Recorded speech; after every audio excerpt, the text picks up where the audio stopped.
Every single year begins the same way for most people. A new calendar, a new notebook, a new version of hope. People tell themselves that this year will finally be different. This will be the year they become disciplined, the year they get in shape, the year they build wealth, the year they take life seriously. And for a few days, sometimes even a few weeks, that belief feels real. Motivation is high, energy is strong, the future feels close. But then something happens. Life slows the excitement. Comfort returns. Old habits quietly take over, and before people even realize it, the year is almost over, and they're standing in the same place they were 12 months ago, asking themselves the same question: why do I keep failing my own goals? The answer is uncomfortable but simple. The problem is not laziness. The problem is not intelligence. The problem is not lack of resources. The problem is the way we think about time. We've been conditioned to believe that 1 year is the natural unit of achievement, that real change takes a long time, that progress should be slow and gradual, that there's always more time later. And this belief is exactly what destroys execution. When time feels abundant, urgency disappears. When urgency disappears, focus weakens. And when focus weakens, discipline collapses. This is where the 12-week year completely breaks traditional thinking. The book challenges the idea that a year should be treated as 12 months. Instead, it proposes something radical but powerful. What if your year was only 12 weeks long? What if instead of giving yourself endless time, you compressed your goals into a short, intense execution window? What if procrastination suddenly became expensive? Because the truth is, people don't fail because they aim too high. They fail because they aim too far away. When goals are distant, the brain relaxes. It delays effort. It negotiates discomfort. It convinces you that tomorrow is safer than today. But when the timeline is short, excuses don't survive. Every week matters. Every decision matters. Every action carries weight. The 12-week year is not a motivational book. It is an execution system. It doesn't inspire you to dream bigger. It forces you to act sooner. One of the most important ideas in the book is that success is not about what you know, it's about what you consistently do. Most people already know how to improve their lives. They know they should work harder, learn skills, save money, exercise, focus, and take responsibility. But knowledge without execution is useless, and execution collapses when timelines are too long. A 12-week year creates psychological laziness. You think you have time. You think you can recover later. You think one bad week doesn't matter. But in a 12-week year, every missed action hurts. Every delay is visible, and that visibility creates accountability. Another powerful concept in the book is the difference between intentions and commitments. Most people live with good intentions. They intend to work hard, they intend to be consistent, they intend to improve. But intention without structure leads nowhere. The 12-week year transforms intention into commitment by forcing clarity. Instead of vague goals like "I want to be successful" or "I want to improve my life," the system demands specific, measurable execution targets. You're not allowed to hide behind motivation. You must decide exactly what actions you will take, when you will take them, and how often. This is where most people get uncomfortable, because clarity removes excuses. The book introduces the idea that you don't rise to the level of your goals, you fall to the level of your execution. This means your dreams don't determine your future, your daily actions do. And the only way to control your future is to control your behavior in the present. The 12-week year shifts your focus away from outcomes and toward behaviors. Outcomes are lag measures. They show up after the work is done. You can't control them directly, but behaviors are lead measures. They are actions you can execute today. And if you execute the right actions consistently, outcomes become inevitable. Most people obsess over results and ignore behavior. They check their bank balance, their weight, their views, their followers, and their progress, but they don't track execution. The 12-week year flips this mindset. It teaches you to measure what actually matters, whether you did the work.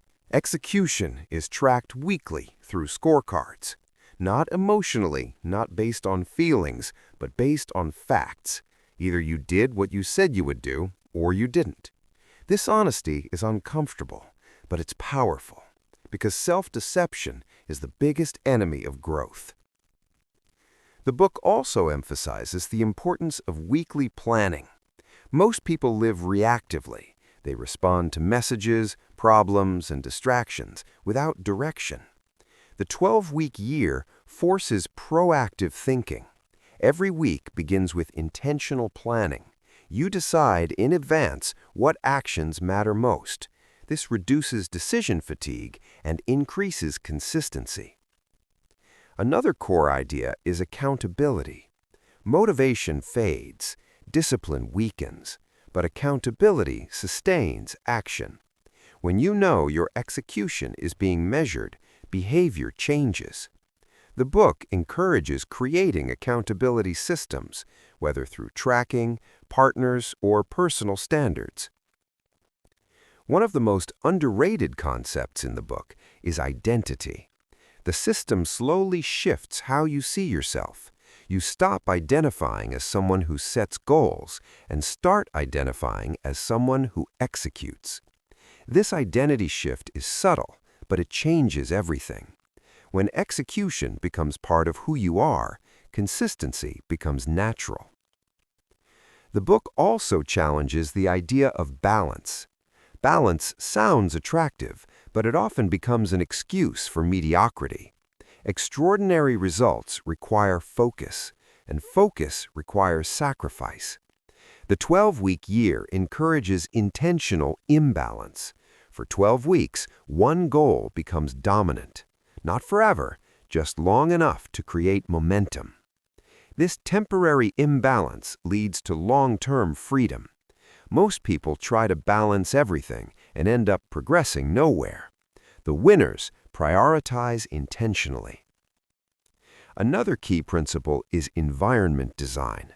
The system doesn't rely on willpower. Willpower is unreliable.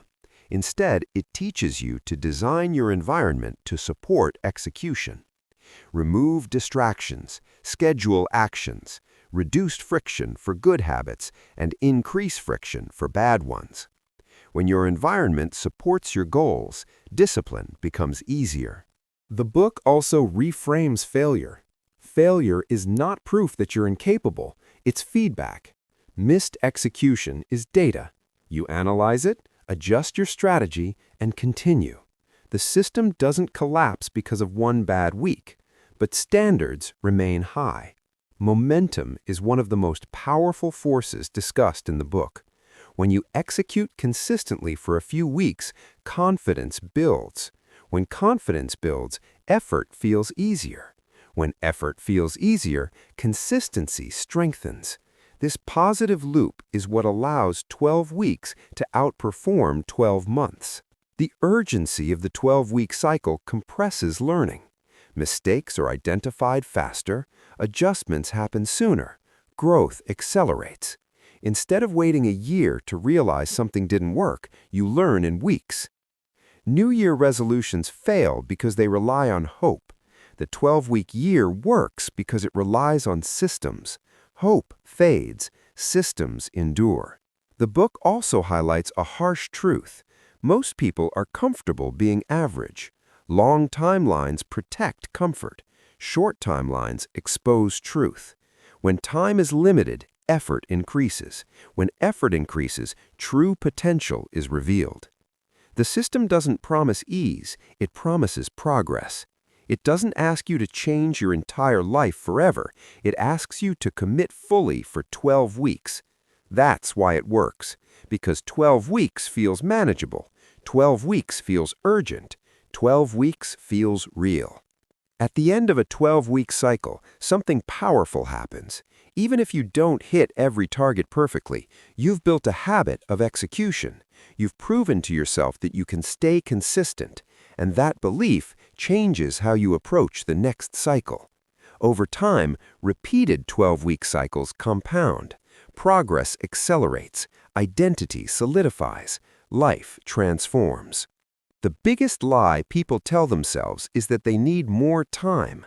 What they really need is better execution. The 12-week year removes the illusion of time and replaces it with action. If you can execute for 12 weeks, you can change your life. And if you can't, no amount of motivation will save you. This system doesn't depend on talent. It depends on honesty. It demands responsibility, and it rewards those who are willing to take ownership of their actions.